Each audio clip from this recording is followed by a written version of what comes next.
दी गज़लां ते भाई गुरदास की रचना असी समझण वास्ते ਜਾਂ ਜਦੋਂ व्याख्या करनी गुरबाणी ਦੇ ਵਿੱਚ पढ़ सकते हैं, नाल लै सकते हैं, मर्यादा ਵਿੱਚ भी लिखिया। हुण भाई गुरदास जी कहते हैं, इंद्र वर्खा समान कुदस ना कूक जल, मींह का मुकाबला खूह नहीं कर सकता, चंदन सुबास ना पलास में कहिए। चंदन का मुकाबला बाकी दरख्त थोड़ा कर सकते। हुण चंदन तो चंदन ही है, चंदन के जी खुशबू जी स्मैल आनी है वो बाकी दरख्तों के थोड़ा आ जानी, जिन्हें मर्जी दरख्त ला ली घरों, पर चंदन की स्मैल, चंदन का मुकाबला आम दरख्त नहीं कर सकते। अगे भाई गुरदास जी ने गुरमत जो पक्ष रखे ना बड़ी सोहनी विचार दी, कहते श्री गुरदयाल की दयाल, श्री गुरदयाल की दया न आन देव में जाओ खंड ब्रह्मंड उदय अस्त कौताई है।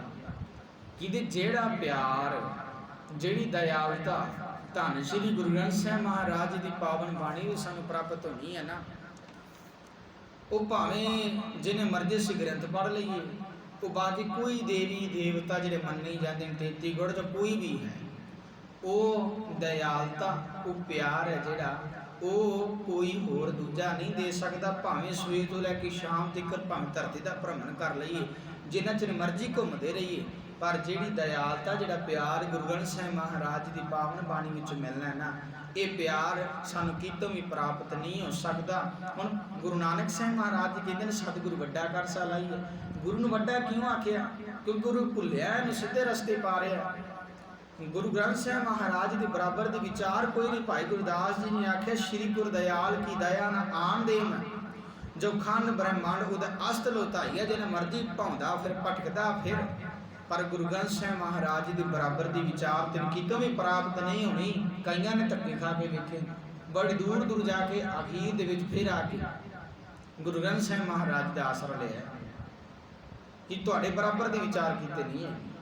गुरु रामदास पास जी कहते हैं अब हम चली ठाकुर पे हार, जब हम शरण प्रभु की आई राग प्रभु भावें मार। भाट साहबान ने आखे कि गुरु का मुकाबला कोई नहीं कर सकता, ही आख्या सी ना गुरु गुरु गुर कर मन मोर, गुरु बिना मैं ना ही होर, गुरु की टेक रहूं दिन रात जाकी कोई ना मिटे बात। गुरु गुरु करता रहा, गुरु के बराबर का गुरु का मुकाबला कोई नहीं कर सकता। तुद बिन दूजा ना ही कोई, तू करतार करें सो होए तेरा जोर, तेरी मन टेक सदा सदा जप। नानक एक गुरु नानक साहिब महाराज कहते सतगुर वड्डा कर सलाही है, जिस विच वड्डियां वड्डियाइयां जिहड़े आप गुरबाणी पढ़ते उन्होंने पता है कि गुरु ग्रंथ साहिब महाराज जी सन बड़ा प्यार सत्कार, गुरबाणी पढ़िया सन इज्जत प्राप्त होनी है संसार दे विच। गुणां दा असीं आसरा लैना, गुरबाणी नूं पढ़ना अपने जीवन दे विच कमाउणा।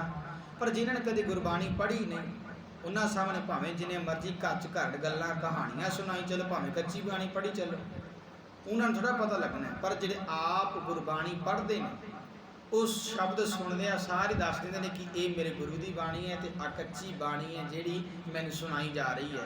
जिहड़े गुरबाणी पढ़ते हैं, जिहड़े समझते हैं, गुरबाणी बारे नॉलेज रखते हैं, उन्हें पता है कि अज सानूं की थालियां दे विच परोस के दिता जा रहा है, वो गुरमत नहीं मनमत है। की कुछ अज साडे सामने पेश किया जा रहा है गुरमत का नाम दे के, धर्म के नाम की अज किन्नी लुट खसुट है जी हो रही है। हुण गुरु नानक साहिब महाराज कहते सतगुर वड्डा कर सलाही है, जिस विच वड्डियां वड्डियाइयां। पातशाह जी कहते क्योंकि गुरु विच वड्डे गुण ने, किन्ने गुण ने अकाल पुरख की गुरबाणी दे विच बयान किए गए। गुरबाणी दे विच पातशाह जी ने आख्या कि तेरे गुण बहुती मैं एक न जानिया, मैं मूर्ख किस दीजै, परनवत नानक सुन मेरे साहिबा डुबदा पत्थर लीजै। गुरु दे अनेकां गुण बेअंतां बेअंत गुण तेरे कित गावां राम। सतगुरु वड्डा है, गुरु दे विच बहुत वड्डियाइयां ने। ते जेकर मनुख अपने जीवन दे विच गुणां नूं धारण कर लवे तां गुरु नानक साहिब महाराज कहंदे विचों मार कड्ढियां बुराइयां, गुरु ने जीवन दे विचों बुराई नूं कढ देना है। अगे गुरु नानक साहिब महाराज कहंदे शाह मेले तां नदरी आईयां, जदों शाह खसम ने गुरु दे नाल मिला दिता तो प्रतख तौर पर गुरु की वडियाई नज़र आ गई। हाँ कि गुरु की वडियाई है, गुरु की जी क्वालिटी है उस प्रतख नज़र आ गई इन अखां दे नाल कि हाँ जी गल सुनी सी वो सच ही गुरु दे विच है। गुरु दे वर्गा कोई होर विचार नहीं है संसार के अंदर। गुरु ग्रंथ साहिब महाराज की पावन बाणी का मुकाबला कोई कर नहीं सकता। जब कदों समझ आई है शाह तुठा ਸ਼ਾਹ ਮੇਲੇ ਤਾਂ ਨਦਰੀ ਆਈਆਂ। ਜਦੋਂ ਸ਼ਾਹ ਨੇ ਗੁਰੂ ਦੇ ਨਾਲ ਮਿਲਾ ਦਿੱਤਾ, ਮਾਲਕ ਦੇ ਨਾਲ ਮਿਲਾਪ ਦਿੱਤਾ, ਤਾਂ ਨਦਰੀ ਆਈਆਂ ਸਾਰੀਆਂ ਵਡਿਆਈ ਨਦਰ ਦੇ ਵਿੱਚ ਆ ਗਈਆਂ, ਨਜ਼ਰੀਆਂ ਆ ਗਈਆਂ ਕਿ ਹਾਂ ਗੁਰੂ ਦੇ ਵਿੱਚ ਵਡਿਆਈ ਹੈ। ਗੁਰੂ ਭੁੱਲਿਆ ਨੂੰ ਸਿੱਧੇ ਰਸਤੇ ਪਾਉਂਦਾ। ਗੁਰੂ ਜੀਵਨ ਦੇ ਵਿੱਚ ਬੁਰਿਆਈ ਨੂੰ ਕੱਢ ਕੇ ਪਰਾਂ ਮਾਰਦਾ ਹੈ, ਚੰਗਿਆਈ ਜੀਵਨ ਦੇ ਵਿੱਚ ਪੈਦਾ ਹੋ ਜਾਂਦੀ ਹੈ। ਸ਼ਾਹ ਮੇਲੇ ਤਾਂ ਨਦਰੀ ਆਈਆਂ, ਜਾ ਤਿਸ ਭਾਣਾ ਤਾਂ ਮਨ ਵਸਾਈਆਂ। ਜਦੋਂ ਰਜਾ ਵਿੱਚ ਭਾਣੇ ਵਿੱਚ ਤੁਰਿਆ, ਗੁਰੂ ਦੇ ਹੁਕਮ ਨੂੰ ਮਿੱਠਾ ਕਰਕੇ ਮੰਨਿਆ ਹੈ, ਤਾਂ ਗੁਰੂ ਨਾਨਕ ਸਾਹਿਬ ਮਹਾਰਾਜ ਜੀ ਕਹਿੰਦੇ ਤਾਂ ਮਨ ਵਸਾਈਆਂ। ਗੁਰੂ ਦੀ ਜਿਹੜੀ ਵਡਿਆਈ ਸੀ, ਗੁਣ ਸੀ, ਜਿਹੜੇ ਗੁਰੂ ਨੇ ਆਪਣੇ ਸੇਵਕ ਦੇ ਸਿੱਖ ਦੇ ਜੀਵਨ ਦੇ ਵਿੱਚ ਵੀ ਟਿਕਾ ਦਿੱਤੇ।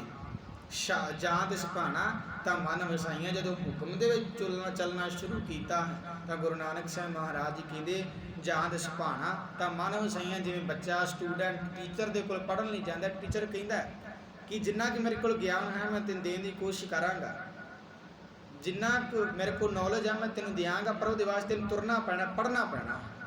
ਹੁਣ ਜਦੋਂ ਅਸੀਂ ਇਤਿਹਾਸ ਨੂੰ ਪੜ੍ਹ ਕੇ ਵੇਖ ਲਈਏ, ਬਾਬਾ ਲਹਿਣਾ ਜੀ ਗੁਰੂ ਨਾਨਕ ਸਾਹਿਬ ਮਹਾਰਾਜ ਦੇ ਕੋਲ ਗਏ, ਪੜ੍ਹਨ ਦੇ ਲਈ ਗਏ ਸੀ, ਸਿੱਖਿਆ ਲੈਣ ਸਿੱਖਣ ਲਈ ਗਏ ਸੀ। ਗੁਰੂ ਨਾਨਕ ਸਾਹਿਬ ਮਹਾਰਾਜ ਜੀ ਦਾ ਸਿਖਾਉਣ ਲਈ ਬੈਠੇ ਸੀ, ਸਿੱਖਣ ਗਏ ਤੇ ਉਹ ਸਿਖਾਉਣ ਨੂੰ ਤਿਆਰ ਬੈਠੇ ਸੀ। ਗੱਲ ਬਣ ਗਈ ਤੇ ਜਦੋਂ 8 ਸਾਲ ਤਕਰੀਬਨ ਭਾਈ ਲਹਿਣਾ ਜੀ ਗੁਰੂ ਨਾਨਕ ਸਾਹਿਬ ਮਹਾਰਾਜ ਦੇ ਕੋਲ ਲਏ, ਤੇ ਭਾਈ ਲਹਿਣਾ ਜੀ ਤੋਂ ਗੁਰੂ ਅੰਗਦ ਸਾਹਿਬ ਮਹਾਰਾਜ ਜੀ ਹੋਣੇ ਵੇਲੇ ਅੱਜ ਸਿੱਖ ਗੁਰੂ ਦੇ ਕੋਲ ਸਿੱਖਣ ਲਈ ਨਹੀਂ ਆਉਂਦਾ।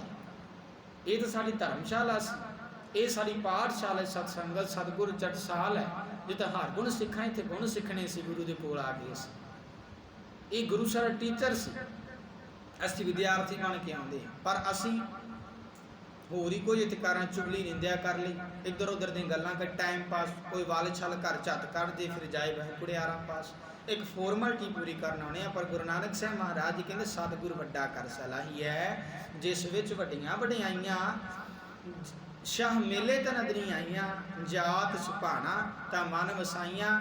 ਜਦੋਂ ਮਨੁੱਖ ਹੁਕਮ ਦੇ ਵਿੱਚ ਚੱਲਣਾ ਸ਼ੁਰੂ ਕਰ ਦਿੰਦਾ, ਜਦੋਂ ਹੁਕਮ ਦੇ ਤੁਰਨਾ ਸ਼ੁਰੂ ਕੀਤਾ, ਰਜਾ ਨੂੰ ਮਿੱਠਾ ਕਰਕੇ ਮੰਨਿਆ, ਤੇਰਾ ਕੀਆ ਮਿੱਠਾ ਲੱਗਿਆ, ਨਾਮ ਪਦਾਰਥ ਨਾਨਕ ਮੰਗੈ। ਗੁਰੂ ਦੀ ਹੁਕਮ ਨੂੰ ਮਿੱਠਾ ਕਰਕੇ ਮੰਨਣਾ ਸ਼ੁਰੂ ਕੀਤਾ, ਪਾਤਸ਼ਾਹ ਜੀ ਕਹਿੰਦੇ ਤਾਂ ਮਨ ਵਸਾਈਆਂ। ਗੁਰੂ ਨੇ ਵਡਿਆਈ ਨੂੰ ਜੀਵਨ ਦੇ ਸਿੱਖ ਦੇ ਜੀਵਨ ਦੇ ਵਿੱਚ ਟਿਕਾ ਦਿੱਤਾ, ਵਡਿਆਈ ਉਹਦੇ ਜੀਵਨ ਦੇ ਵਿੱਚ ਵੀ ਆ ਗਈ। ਜਾਂਤ ਸੁਭਾਣਾ ਤਾਂ ਮਨ ਵਸਾਈਆਂ, ਕਰ ਹੁਕਮ ਮਸਤਕ ਹੱਥ ਧਰ, ਵਿੱਚੋਂ ਮਾਰ ਕੱਢੀਆਂ ਬੁਰਿਆਈਆਂ। ਕਰ ਹੁਕਮ ਮਸਤਕ ਹੱਥ ਧਰ, ਵਿੱਚੋਂ ਮਾਰ ਕੱਢੀਆਂ ਬੁਰਿਆਈਆਂ। ਭਾਵ ਜਦੋਂ ਹੁਕਮ ਦੇ ਵਿੱਚ ਗੁਣਾਂ ਨੂੰ ਆਪਣੇ ਜੀਵਨ ਵਿੱਚ ਧਾਰਨ ਕਰਨਾ ਸ਼ੁਰੂ ਕੀਤਾ, ਤਾਂ ਗੁਰੂ ਨਾਨਕ ਸਾਹਿਬ ਮਹਾਰਾਜ ਜੀ ਕਹਿੰਦੇ ਕਰ ਹੁਕਮ ਮਸਤਕ ਹੱਥ ਧਰ, ਰਜਾ ਦੇ ਵਿੱਚ ਚੱਲਣਾ ਸ਼ੁਰੂ ਕਰ ਦਿੱਤਾ। ਤਾਂ ਪਾਤਸ਼ਾਹ ਜੀ ਕਹਿੰਦੇ ਕਰ ਹੁਕਮ ਮਸਤਕ ਹੱਥ ਧਰ, ਜਿਹੜੀ ਉਸ ਦੀ ਰਜਾ ਵਿੱਚ ਤੁਰ ਕੇ ਉਸਨੇ ਆਪਣੇ ਮੱਥੇ ਉੱਤੇ ਹੱਥ ਧਰਾ ਲਿਆ ਜਾਂ ਹੱਥ ਧਰ ਦਿੱਤਾ ਗਿਆ। ਕਿਹੜਾ ਗੁਣਾਂ ਵਾਲਾ? ਜਦੋਂ ਗੁਣਾਂ ਵਾਲਾ ਹੱਥ ਮਸਤਕ ਉੱਤੇ ਧਰਿਆ ਹੈ ਤਾਂ ਪਾਤਸ਼ਾਹ ਜੀ ਕਹਿੰਦੇ ਵਿੱਚੋਂ ਮਾਰ ਕੱਢੀਆਂ ਬੁਰਿਆਈਆਂ। ਗੁਰੂ ਨੇ ਜੀਵਨ ਦੇ ਵਿੱਚੋਂ ਬੁਰਿਆਈ ਇੰਝ ਕੱਢ ਦਿੱਤੀ ਜਿਵੇਂ ਝਾੜੂ ਦੇ ਨਾਲ, ਬੋਕਰ ਦੇ ਨਾਲ ਘਰ ਦੀ ਸਫਾਈ ਕਰੀਦੀ ਹੈ। ਸ਼ਾਹ ਤੁਠੈ ਨੌ ਨਿਧ ਪਾਈਆਂ, ਸ਼ਾਹ ਤੁਠੈ ਨੌ ਨਿਧ ਪਾਈਆਂ। ਗੁਰੂ ਜਦੋਂ ਤਰੁੱਠਿਆ ਜੀਵਨ ਦੇ ਜਦੋਂ ਗੁਣ ਪ੍ਰਗਟ ਹੋਏ, ਪੈਦਾ ਹੋਏ, ਤਾਂ ਗੁਰੂ ਨਾਨਕ ਸਾਹਿਬ ਮਹਾਰਾਜ ਜੀ ਕਹਿੰਦੇ ਇਹ ਹੀ ਮੇਰੇ ਵਾਸਤੇ 9 ਖਜ਼ਾਨੇ ਹਨ, ਜਿਨ੍ਹਾਂ ਦੇ ਪਿੱਛੇ ਦੁਨੀਆ ਭੱਜੀ ਫਿਰਦੀ ਹੈ। ਸੋ ਇਸ ਪਾਵਨ ਪੌੜੀ ਦੇ ਵਿੱਚ ਗੁਰੂ ਨਾਨਕ ਸਾਹਿਬ ਮਹਾਰਾਜ ਜੀ ਨੇ ਇਹ ਵਿਚਾਰ ਸਾਨੂੰ ਦੇਣੀ ਕੀਤੀ ਹੈ। ਗੁਰੂ ਨਾਨਕ ਸਾਹਿਬ ਮਹਾਰਾਜ ਜੀ ਨੇ ਬੜੇ ਸੁੰਦਰ ਵਿਚਾਰ ਦਿੱਤੇ, ਜਿਹੜੇ ਇਸ ਪਾਵਨ ਪੌੜੀ ਦੇ ਨਾਲ ਸ਼ਲੋਕ ਆਏ ਨੇ, ਉਹਨਾਂ ਦੇ ਵਿੱਚ ਵੀ ਗੁਰੂ ਨਾਨਕ ਸਾਹਿਬ ਮਹਾਰਾਜ ਜੀ ਨੇ ਸੂਤਕ ਪਾਤਕ ਦੀ ਗੱਲ ਕੀਤੀ ਹੈ ਤੇ ਬੜੀ ਸੋਹਣੀ ਵਿਚਾਰ ਸਾਨੂੰ ਦਿੱਤੀ ਹੈ। ਸੋ ਅਸੀਂ ਕੋਸ਼ਿਸ਼ ਕਰੀਏ ਗੁਰਬਾਣੀ ਦੇ ਵਿਚਾਰ ਨੂੰ, ਅਸੂਲਾਂ ਨੂੰ ਘਰਾਂ ਤੱਕ ਲੈ ਕੇ ਜਾਈਏ, ਆਪਣੇ ਘਰਾਂ ਨੂੰ ਸਵਰਗ ਬਣਾਈਏ, ਵਹਿਮਾਂ ਭਰਮਾਂ ਕਰਮ ਕਾਂਡਾਂ ਤੋਂ ਉੱਪਰ ਉੱਠ ਕੇ ਅਕਾਲ ਪੁਰਖ ਦੇ ਨਾਲ ਜੁੜੀਏ ਤੇ ਆਪਣੇ ਜੀਵਨ ਨੂੰ ਸੁਚੱਜਾ ਬਣਾਈਏ, ਆਪਣੇ ਜੀਵਨ ਦੀ ਘਾਟ ਘੜੀਏ। ਇਸ ਪਾਵਨ ਪੌੜੀ ਦੇ ਰਾਹੀਂ ਗੁਰੂ ਨਾਨਕ ਸਾਹਿਬ ਮਹਾਰਾਜ ਨੇ ਸਾਨੂੰ ਇਹੀ ਉਪਦੇਸ਼ ਦੇਣਾ ਕੀਤਾ।